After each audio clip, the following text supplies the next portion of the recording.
नमो नमः। आप सभी का हार्दिक अभिनंदन। आइए श्री विष्णु पुराण के चतुर्थ अंश के 20वें अध्याय का पाठन आरंभ करते हैं। कुरु के वंश का वर्णन। श्री पराशर जी बोले, कुरुपुत्र परीक्षित के जन्मेजय, श्रुतसेन, उग्रसेन और भीमसेन नामक 4 पुत्र हुए तथा जहनु के सुरथ नामक एक पुत्र हुआ। सुरथ के विदुरथ का जन्म हुआ। विदुरथ के सार्वभौम, सार्वभौम के जयतसेन, जयतसेन के आराधित, आराधित के अयुतायु, अयुतायु के अक्रोधन, अक्रोधन के देवातिथि तथा देवातिथि के अजमेर के पुत्र ऋक्ष से भिन्न दूसरे ऋक्ष का जन्म हुआ। ऋक्ष से भीमसेन, भीमसेन से दिलीप और दिलीप से प्रतीप नामक पुत्र हुआ। प्रतीप के देवापी, शांतनु और बाहलीक नामक 3 पुत्र हुए। इनमें से देवापी बाल्यावस्था में ही वन में चला गया था, अतः शांतनु ही राजा हुआ। उसके विषय में पृथ्वी तल पर यह श्लोक कहा जाता है, यम यम कराभ्याम स्पर्शति जीर्णम यौवनमेति सह शांतिम चापनोति येनाग्र्याम कर्मणा तेन शांतनु।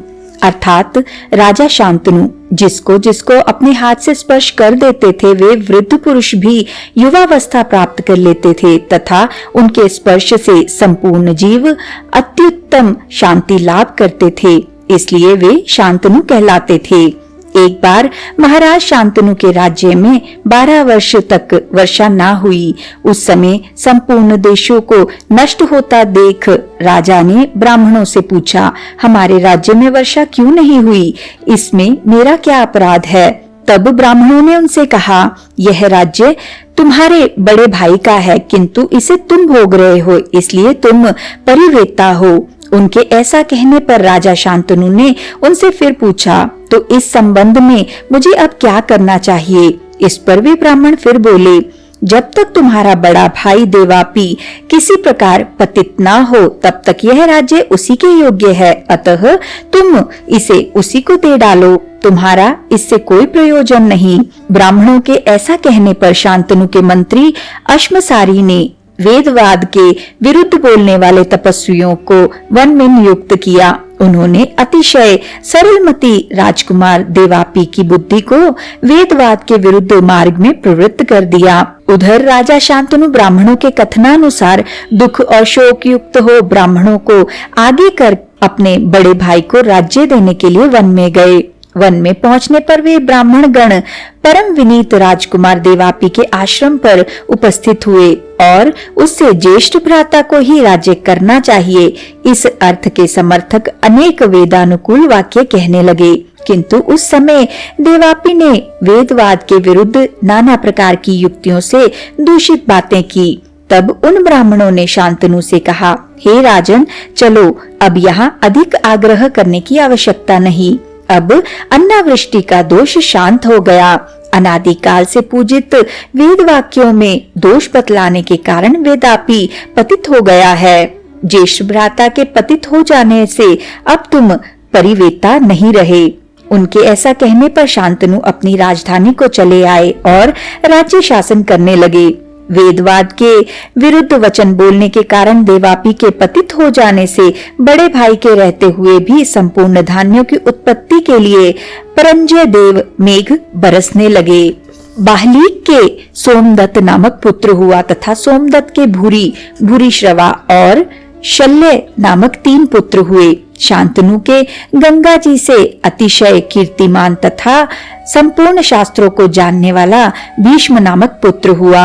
शांतनु ने सत्यवती से चित्रांगद और विचित्रवीर्य नामक 2 पुत्र और भी उत्पन्न किए। उनमें से चित्रांगद को तो बाल्यावस्था में ही चित्रांगद नामक गंधर्व ने युद्ध में मार डाला। विचित्रवीर्य ने काशीराज की पुत्री अंबिका और अंबालिका से विवाह किया। उनमें अत्यंत भोगासक्त रहने के कारण अतिशय खिन्न रहने से वह यक्षमा के वशीभूत होकर अकाल ही में मर गया। तदनंतर मेरे पुत्र कृष्ण द्वैपायन ने सत्यवती के नियुक्त करने से माता का वचन टालना उचित न जान विचित्र वीर्य की पत्नियों से धृतराष्ट्र और पांडु नामक 2 पुत्र उत्पन्न किए और उनकी भेजी हुई दासी से विदुर नामक 1 पुत्र उत्पन्न किया। धृतराष्ट्र ने भी गांधारी से दुर्योधन और दुशासन आदि 100 पुत्रों को जन्म दिया। पांडु वन में आखेट करते समय ऋषि के शाप से संतानोत्पादन में असमर्थ हो गए थे, अतः उनकी स्त्री कुंती से धर्म, वायु और इंद्र ने क्रमशः युधिष्ठिर, भीम और अर्जुन नामक 3 पुत्र तथा माद्री से दोनों अश्विनी कुमारों ने नकुल और सहदेव नामक 2 पुत्र उत्पन्न किए। इस प्रकार उनके 5 पुत्र हुए। उन 5 के द्रौपदी से 5 ही पुत्र हुए। उनमें से युधिष्ठिर से प्रतिविंध्य, भीमसेन से श्रुतसेन, अर्जुन से श्रुतकीर्ति, नकुल से श्रुतानीक तथा सहदेव से श्रुतकर्मा का जन्म हुआ।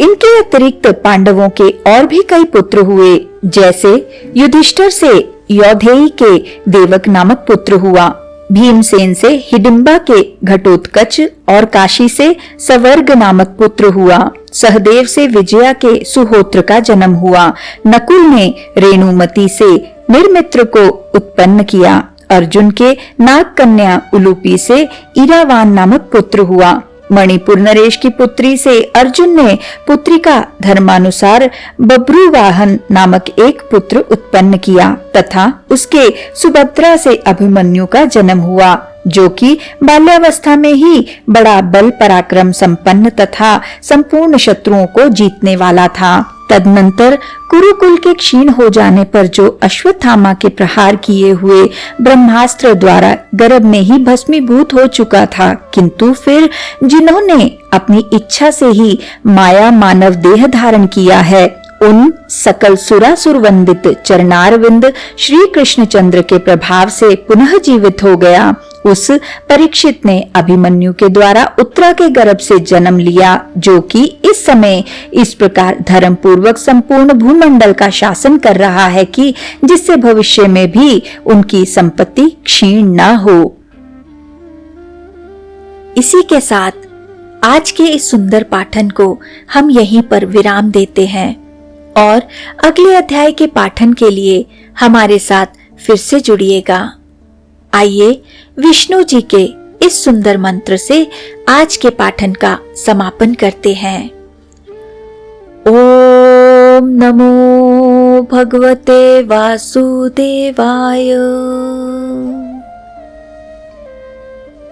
ओम नमो भगवते वासुदेवाय। ओम नमो भगवते वासुदेवाय। ओम नमो भगवते वासुदेवाय। ओम नमो भगवते वासुदेवाय। ओम नमो भगवते वासुदेवाय। ओम नमो भगवते वासुदेवाय। धन्यवाद।